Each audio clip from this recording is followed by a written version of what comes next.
बुलेटिनच्या सुरुवातीलाच बातमी सुनावणी संदर्भात आहे। शिवसेनेचं धनुष्यबाण हे निवडणूक चिन्ह गोठवून टाकावं अशी सर्वात मोठी आणि महत्त्वाची मागणी ठाकरे गटाचे ज्येष्ठ वकील कपिल सिब्बल यांनी आज सर्वोच्च न्यायालयात केली आहे। शिवसेना पक्ष आणि चिन्ह वादावरील अंतिम युक्तिवाद करताना सिब्बल यांनी विधानसभा अध्यक्षांच्या निर्णयावरही गंभीर आक्षेप घेतलाय। विधिमंडळ पक्ष आणि राजकीय पक्ष हे वेगळे असल्याचा मुद्दा पुन्हा मांडत अध्यक्षांचा निर्णय चुकीचा असल्याचा दावा त्यांनी केलाय। अध्यक्षांनी चुकीचा निर्णय दिला असेल तर सर्वोच्च न्यायालय हस्तक्षेप करून दिलासा देऊ शकतं असंही सिब्बल म्हणालेत। मात्र त्यांच्या युक्तिवादातील सर्वात लक्षवेधी मुद्दा म्हणजे शिवसेनेचं धनुष्यबाण चिन्ह गोठवण्याची केलेली मागणी। त्यामुळे आता सर्वोच्च न्यायालय या मागणीवर काय भूमिका घेणार याकडे संपूर्ण राज्याचं लक्ष लागलंय।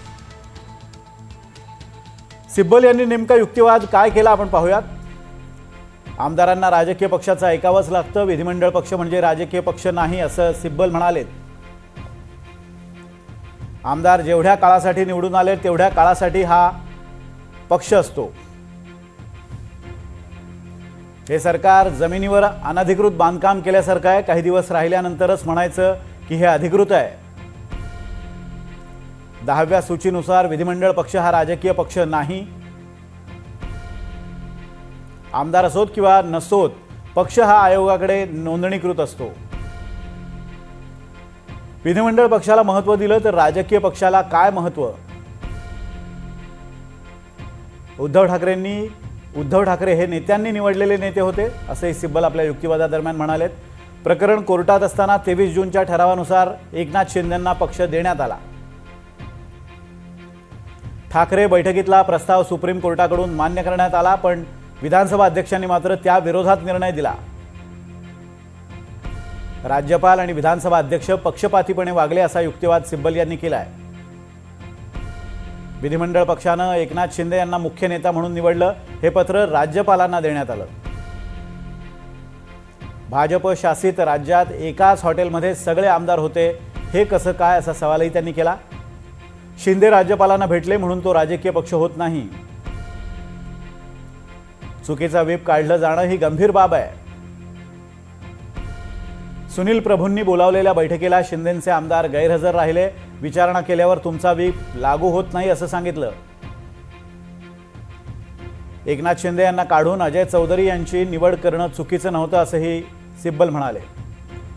विधिमंडळ पत्राच्या आधारावर फडणवीस राज्यपालांना भेटले आणि बहुमत चाचणी घेण्यास सांगितली। धनुष्यबाण चिन्ह गोठवा, कपिल सिब्बल यांनी ही मोठी मागणी केली। तसंच एकनाथ शिंदे यांना निवडणूक चिन्ह दिलं जाऊ शकत नाही असा युक्तिवादही त्यांनी केलाय। शिवसेना ठाकरेंचा पक्ष आहे, एकनाथ शिंदे यांनी त्या पक्षाचा फायदा घेतला। शिवसेना ठाकरेंचीच शिंदेंची होऊ शकत नाही असं सिब्बलांचं म्हणणं आहे।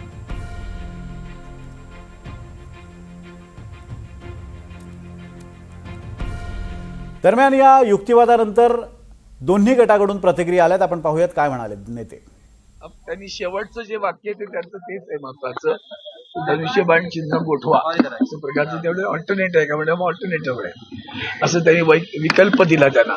एक तर आम्हाला द्या, त्यापेक्षा ते गोठवलं गेलं पाहिजे आणि मला वाटतं ती अतिशय योग्य मागणी त्यांनी केलेली आहे। आता बघूया माननीय सर्वोच्च न्यायालय काय करते त्या।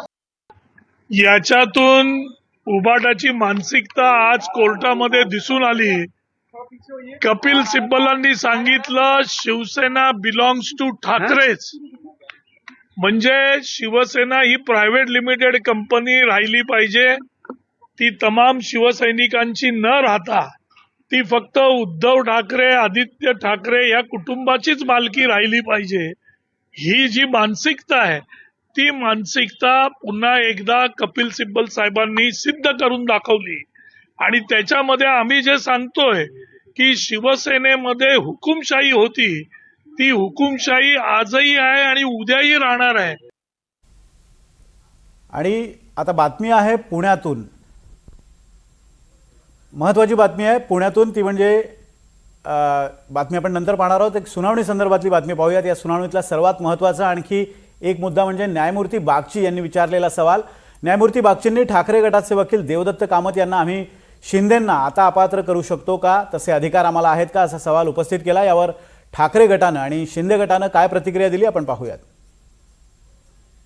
की करू शकतो, ज्याला आपण म्हणूया की त्या काळामध्ये ते अपात्र झाले असं त्याला आपण इंटरव्ह्यूला म्हणून समजून घेणं म्हणतो ना आपण त्या असं अध्यक्षांचे अधिकार आहेत असं कोर्टाला सुचवायचं होतं. असा अधिकार न्यायालयाला आहे.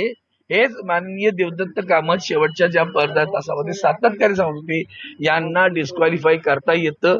काय जरी झालं तर डिस्क्वालिफाय झालं तर पुढचा सगळे जे प्रश्न आहेत त्याची सगळ्याचं निराकरण होतं. किती दिवस युक्तिवाद चालेल सर? आता उद्याचा दिवस नाही, बागचीन कडून ऑनरेबल जज साहेबांनी हा प्रश्न या कॉन्टेस्ट मध्ये विचारला की त्यांनी त्याच्या अगोदर असं म्हणाले की आता याचं टाइम लिमिट तर संपलेलं आहे, विधानसभेचं टाइम लिमिट तर संपलेलं आहे, त्याच्यामुळे आम्ही ना डिस्क्वालिफाईड कोणाला अपात्र करू शकत ना आम्ही कोणाला काही काढू शकत. त्याच्यामुळे आता जरी उद्या काही निर्णय वेगळा द्यायचा झाला तरी तो निर्णय त्याचं अंमलबजावणी पण नाही आणि त्याचं काही महत्व पण नसणार.